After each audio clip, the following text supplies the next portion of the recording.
Today, in our virtual environment, our attention span is being torn in so many different directions. We get emails, text messages, we get notifications. Anything and everything will pop up and distract us. That makes communication that much more challenging because we're having to navigate through all of that noise. Here are 3 key actions that you can take that'll help. Number 1, Dale Carnegie said, talk in terms of the other person's interest. This is one of Dale Carnegie's time-tested principles. He recognized even back in 1912 that people want to know what's in it for them. So when we're communicating, we want to put ourselves in their shoes. What do they need to know?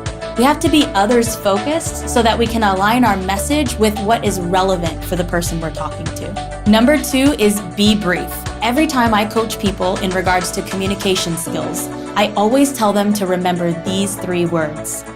Less is more.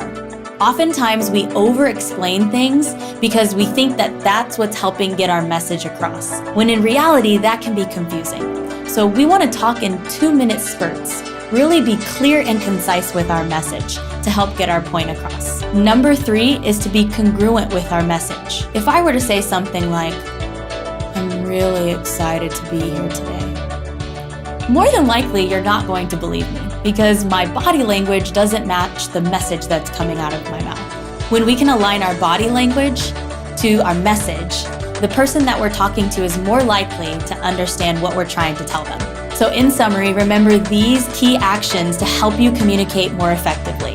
Number 1 is talk in terms of the other person's interest. Number 2, be brief. Number 3, be congruent with your message. When you do this, you'll be able to navigate through the noise.